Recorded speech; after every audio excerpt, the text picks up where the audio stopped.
We're going to talk about reading skills. Very important.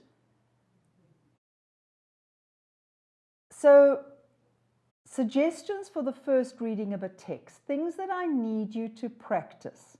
So, how do we read? And the first thing is vocabulary. You need to know the meanings of words.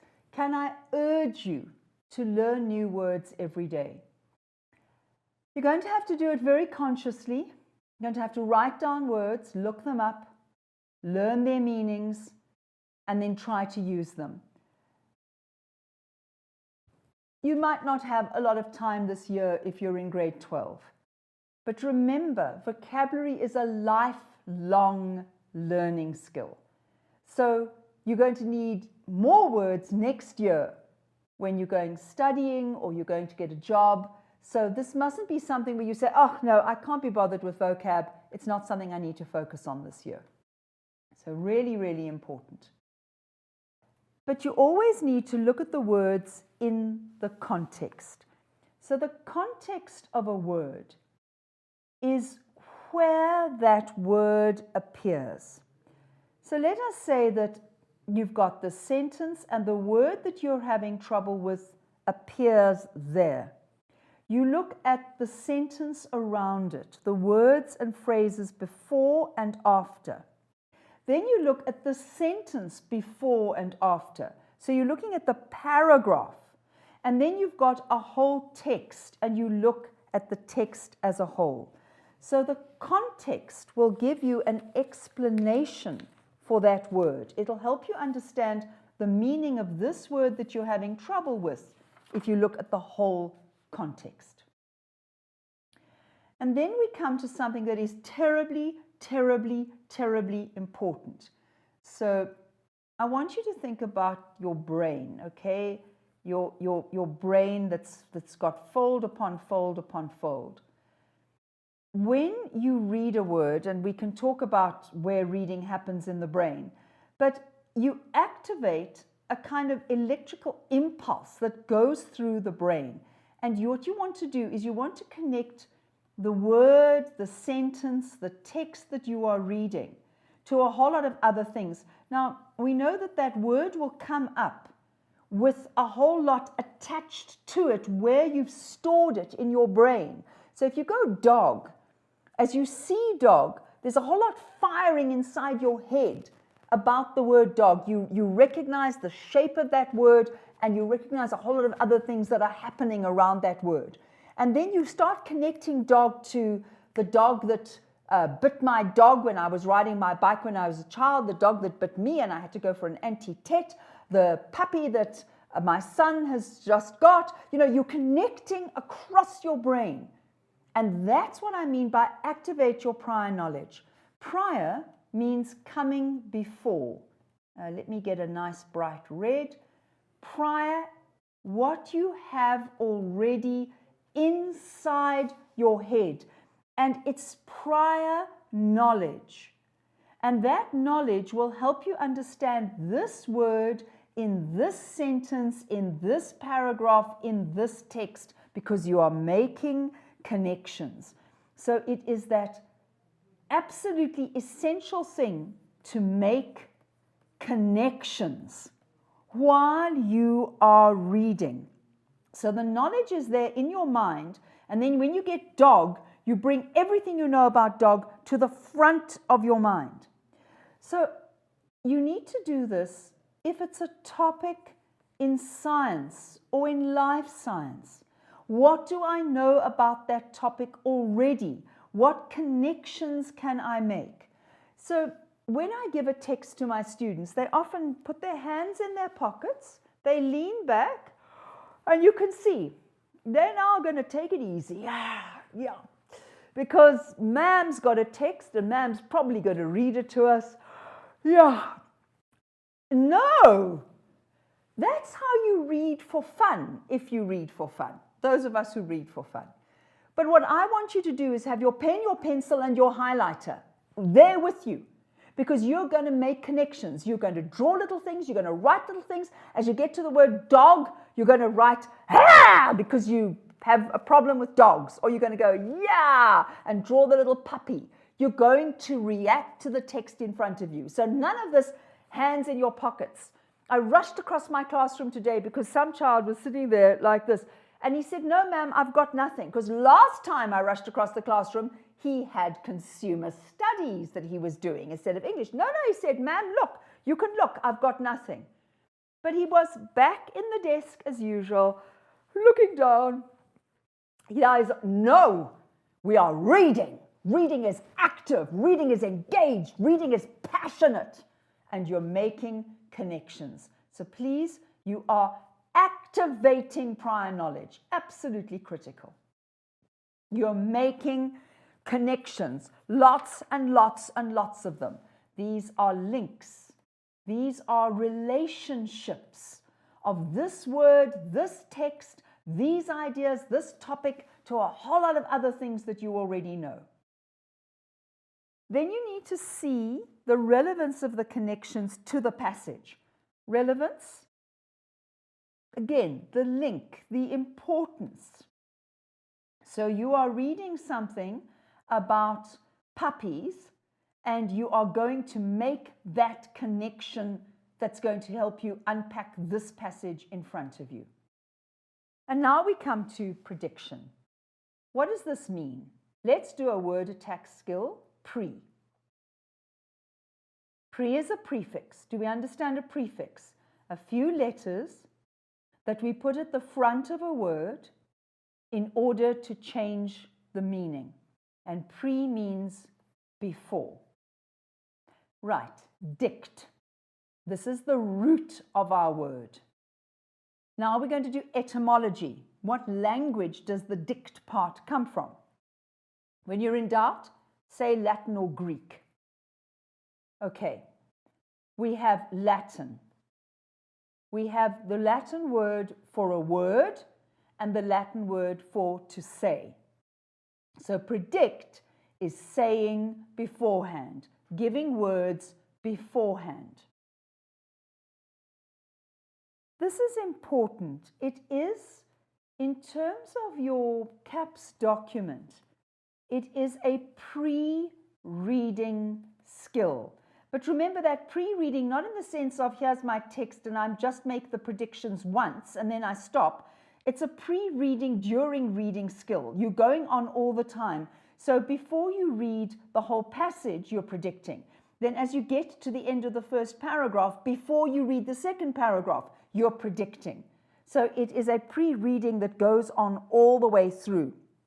Once again, I want to use the word activate because I want you to see that reading is active. Now, is it important if you get it right? Is there a right, in which case your teacher is going to give you a tick, and is there a wrong prediction, in which case you're going to get a cross? No.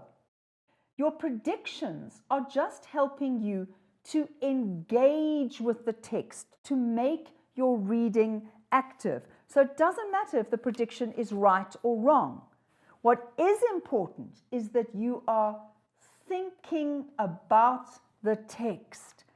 You are waiting to see what comes next and to see if your prediction is right, half wrong. So it's this idea of engage. You engage with the text. Think about you engage gear.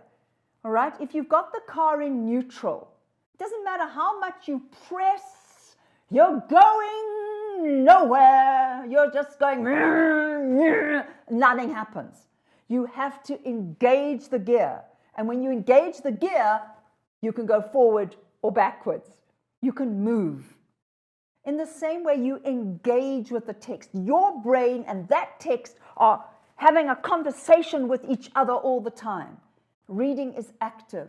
And if you can get that right, that reading is not the words going in front of me and I kind of, if you can get over that so that you are actively involved in the reading process, you will do so much better. Now, does that take time and effort? Yes. So if you're in anywhere from grade 1 to grade 11, you've got a bit more time. Grade 12s, you don't have as much time. So you need to cram that practice in now because you need to develop the skill. But again, won't you think of this as a lifelong skill? We're lifelong readers. We read all the time. We learn all the time. We grow all the time.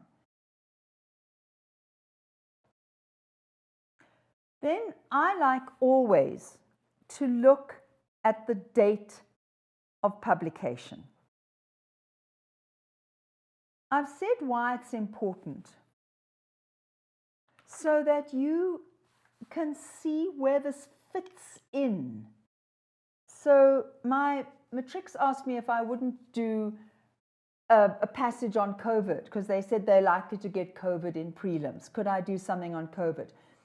And I didn't find anything, right up to date. So I said to them, look, you can see I found it's a little earlier. So you can see where in the whole process of the virus and how it's playing out in the world, where this article fitted in.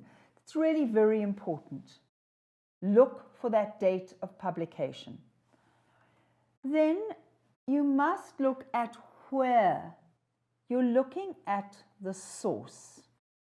Now, you often get a question about, can we trust the information we are given in this text or the data, or can we trust the research that's given in this particular text? And then they ask you why. Now, one of the things is you've got to know where it comes from. So I've told you it's coming from the conversation. Now, you can see that the focus is on the African Free Trade Area. So what do we know about the conversation? It's published throughout the world, and there's a Conversation Africa. And this is the one that I get every day, and it's the one that I'm most interested in. So what do we know about the conversation? If you don't know very much, you then need to research that source, so that you can say with confidence, yes, this actually is a publication that I could trust because. So what I've given you here is just what they tell you about themselves. So it's been going. Look at the date when it started, for how many years? Very important here, they say it is an independent source.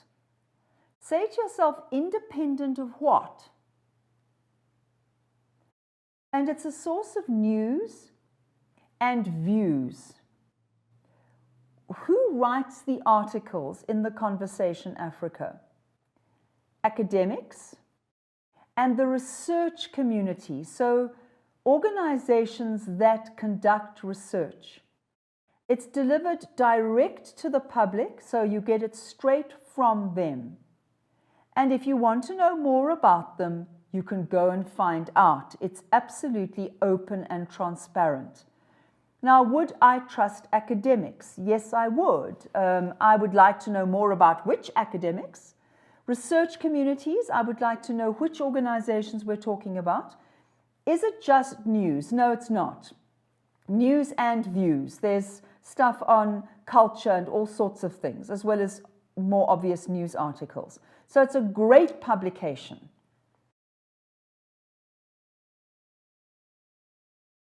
Let me see where I was.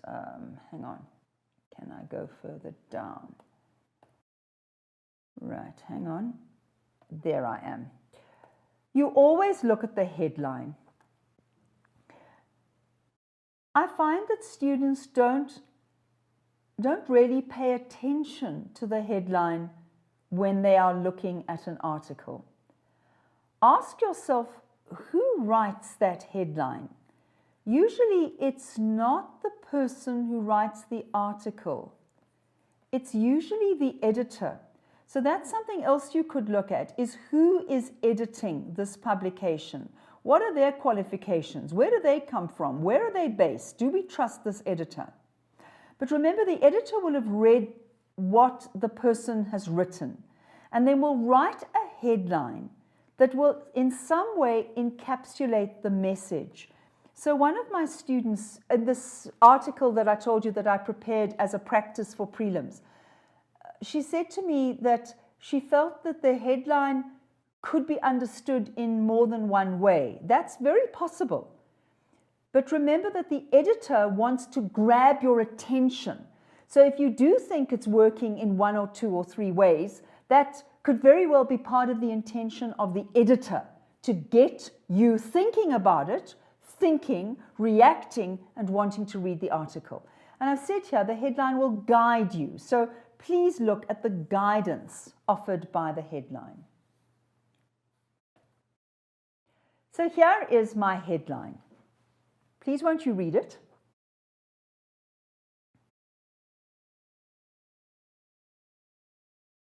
Right, so when I chose it, I'm obviously interested in the African free trade area. There's been a lot of talk about it for quite a long time, and it's been spoken about even more during the pandemic.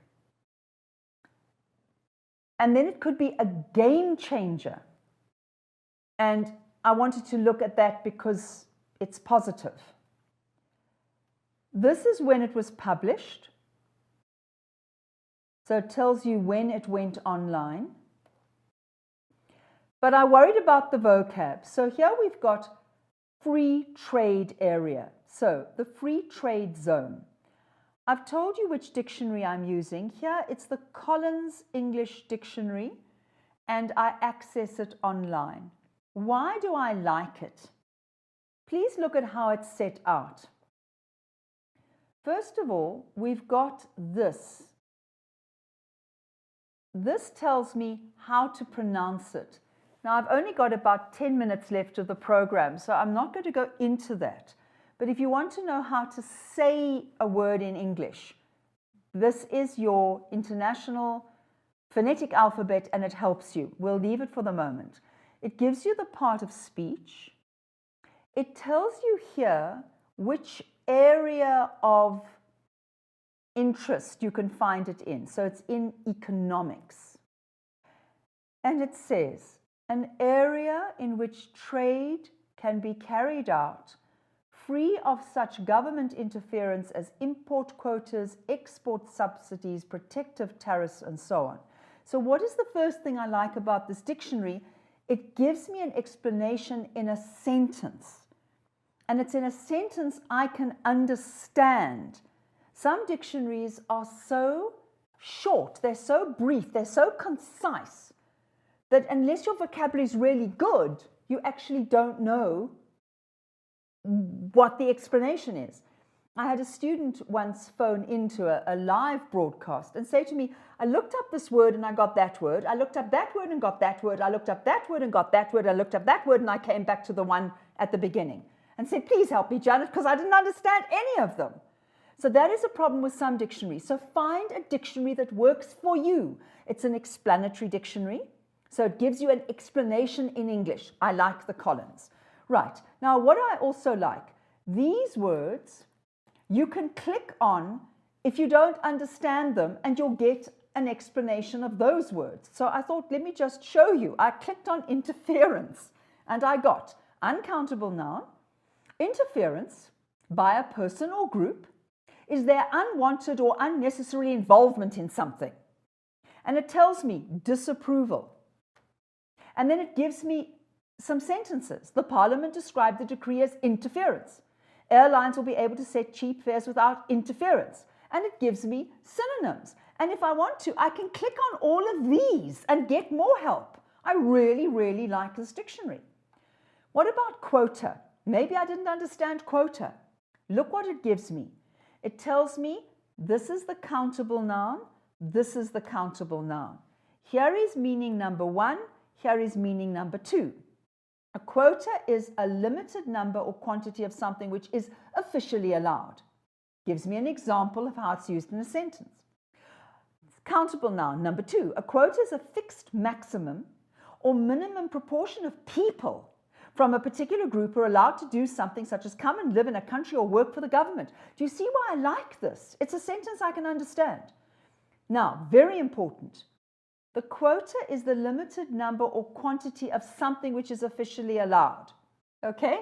So what were some of the stores saying this morning? Come and buy your alcohol and your cigarettes. There are no quotas. So what did it mean? Was it meaning number one or meaning number two? Is it a quota of people? No, it isn't. It's a number or quantity. Right, so please remember this comes back to the word in its context. So there can be more than one meaning. Lovely. Back to my headline. Why the African Free Trade Area, so I looked up Free Trade Zone, could be the game changer. So now we've got an idea of a free trade area. Free trade, no quotas, no limitations. Could be a game changer for the continent's economies. Right. So now we go to game changer. Again, my Collins, my go-to dictionary, it tells me it's informal. A person or thing that significantly affects the outcome of something. So a game changer, a person or a thing that changes something but in a big way, significantly affects something. Not in a little way, in a really big way. Right. So, hang on. I'm back to my free trade zone. Where's my game changer? Here we go. Game changer. Here we are. Right, now I wondered about economy. Are we okay with the word economy? So again, tells me countable noun and gives me two different meanings.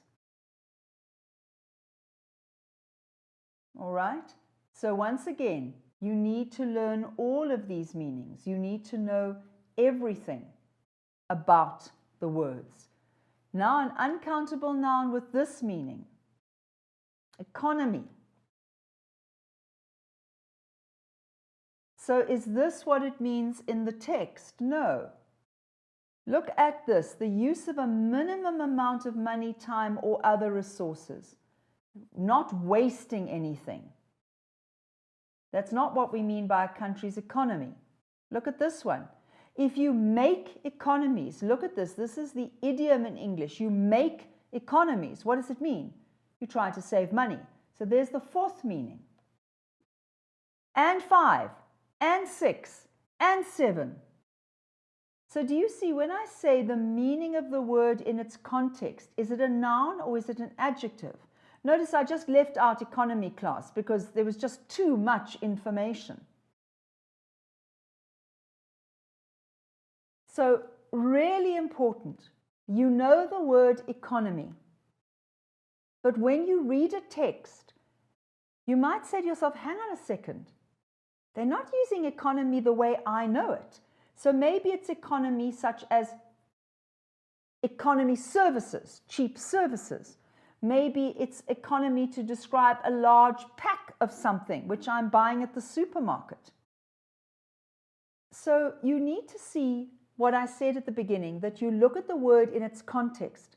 Now, very often my students look at the word and they say, I know that word, instead of saying, but hang on, but my meaning, that's not working here. It can't work here. There's got to be another meaning. So please look for that. It's really, really important. Now, you look at the author. This person is Muazu Ibrahim. He's a lecturer in the Department of Banking and Finance at the University for Development Studies. So that gives him credibility, right? He's a lecturer. He's in this department. He's writing about free trade zones. But what's the University for Development Studies? So you look up a little bit more about him.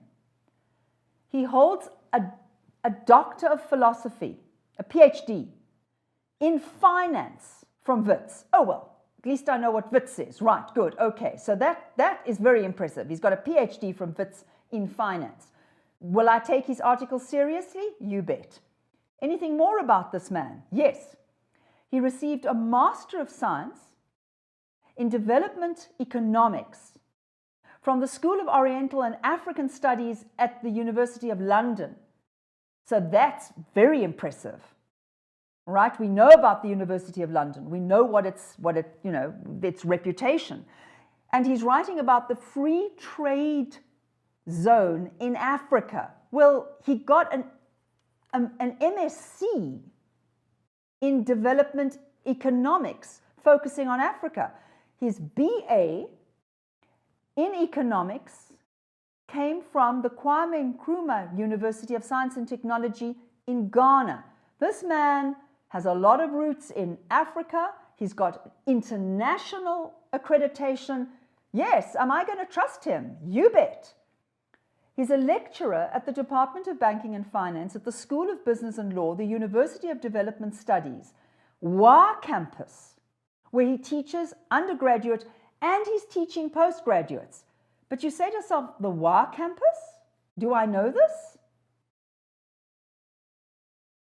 So let me see if I can just get my next one. Okay. We're told that the University for Development Studies was established in 1992, and it's in Ghana. So, okay, I'm still researching to discover more about this author. Is he trustworthy? Do I know something about him? The WA campus. We're told it's tucked away in the pristine and luscious green Bamahu Valley, located at the southern end of the fast-developing municipality of Wa. The municipality serves as the capital of the Upper West region of Ghana. So now what do? We look at a map. So people, yes, this is English, but do you see we are doing economics and trade and banking and finance, and now we're doing geography. This is what I mean by activate your neural pathways. So look at our map. Can you see up at the top there is the WA campus in Ghana. And you see you've got Togo and Benin. And you've got Cote d'Ivoire. And I thought maybe you might just need another map. So let me see if I can get down. Oh, I can't get down here. Let's see. There we go. And there's my map of Africa, so that you can see where Ghana fits in and everything around it. Right, everybody, these are reading skills. And how far have we got? We've done the headline and the author and the date. And this is what I mean by reading skills. Do you see how exciting it is? How much is going on inside your head, and it all happens in microseconds. I want to thank you for joining me. Thank Liberty for allowing me the opportunity, and encourage you to be with me next week when we go on with this article.